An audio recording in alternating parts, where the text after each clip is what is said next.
All right, guys, so this is the second video for 6.4. Okay, now we're going to turn our attention to logarithmic transformations in their, in their graphs too. So just like we did before, the parent function of a log value, okay, assuming this is greater than 1, okay, it looks like this, where we write up the y-axis and then we move off and we go up here.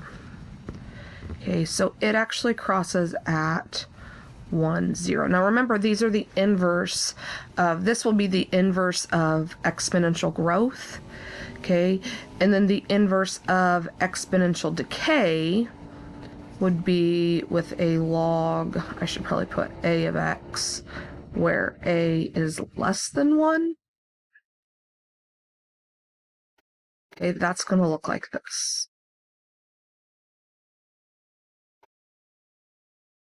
Okay, where once again, this is 1, 0.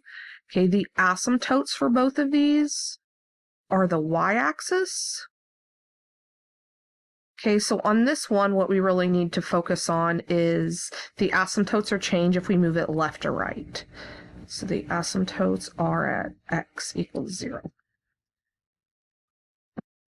Okay, so let's look at these. Okay, we're going to sketch it. We're going to describe the transformation, to state the domain and the range and the asymptotes. Okay, so first thing we want to do is let's go ahead and graph log of x. So, guys, it's hard to graph on these.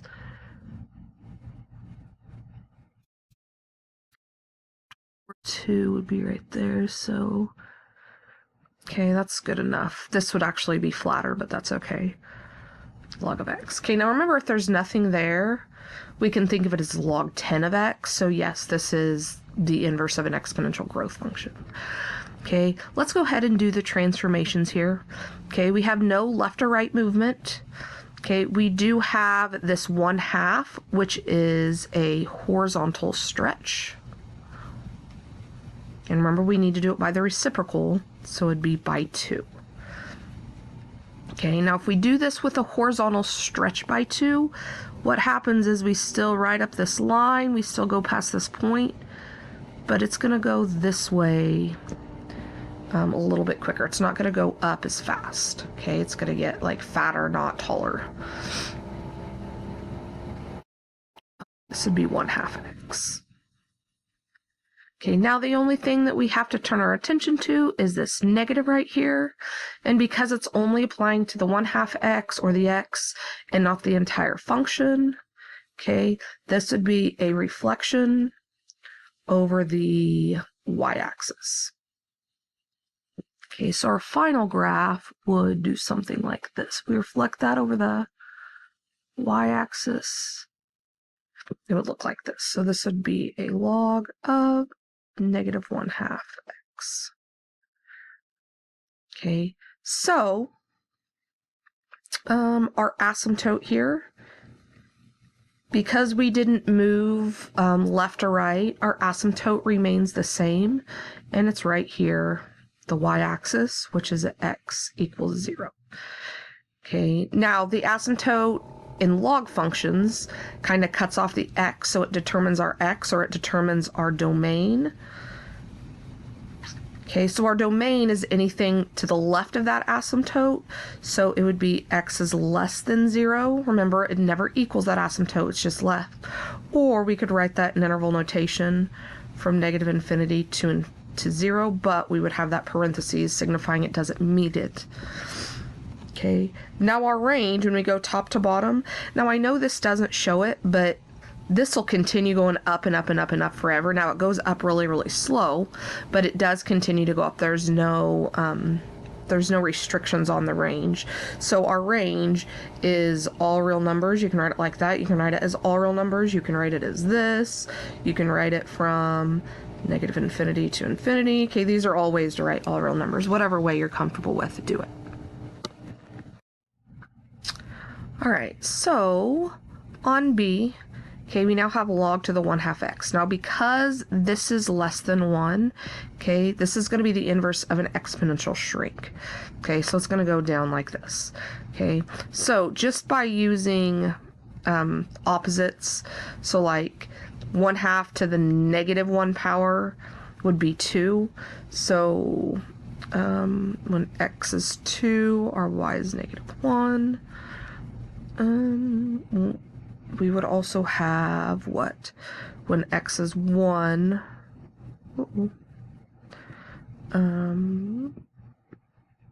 our y would be 0, because 1 to the 0, or 1/2 to the 0 power is 1. And then also we can think of it as 1/2 to the -2 is 4. So if we wanted to get a good sketch here, it'd be 2, -1, 1, 0, which we knew it crossed at 1, 0, and then 4, -2. So this here, okay, this would be the log of 1/2 x. Okay, now once again, our asymptote, because we're talking about a log, our starting asymptote for our parent function would be the y-axis, or x equals 0. Okay, so let's do transformations first. Okay, left or right? Yes, this +4 tells me we're moving left 4. And that is it. Okay, so there is no 2. So if we move left 4, this is 1, 2, 3, 4. This is 1, 2, 3, 4. And it would be something like this. Okay, now when we move left 4, okay, this asymptote goes from x equals 0 to now, I didn't draw it very good, but it's now at x equals 4. Okay, so I know my sketch isn't that great, but we will never go to the left of that line. We will never get to that line. We will just ride super duper close to it. Okay, so once again, my domain. Okay, my domain is everything to the right of that asymptote. So it would be x is greater than 4, or from 4 to infinity. Oh, I guess that's a -4, isn't it? -4. Okay, my range. Okay, once again, it doesn't show it, but this will continue going down, down, down, down, down. This will continue going up, up, up, up, up. The up is obvious, but the down isn't. So our range will be all real numbers. Okay, or from -infinity to infinity, or you can just write all real numbers. That's okay too. And then our asymptote, once again, it's at -4, not 4. Would be x equals -4. And remember, once again, you have to write the equation of that line. Don't just give me -4. It's x equals -4. All right, guys, if you want to do these, go ahead, but this is pretty much copy and paste from this. Okay, so if you want to do a couple examples on your own, I'd rather you skip this one and do these two, because these are slightly different. Okay, I'll go ahead and do both though, just so if you want to do this, you can check yourself. But like I said, if you want to do just a couple examples, I would skip these and do these. I think these would do you better good.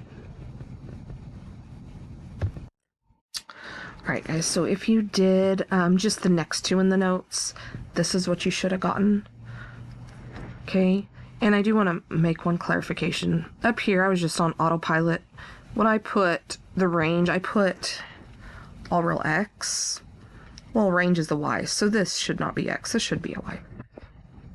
Okay, but anyways, here's what you should have gotten on those two. All right, and here's what you should have gotten for these two. Okay, notice on neither one of these we're moving left to right, which is why the asymptote stayed at x equals 0.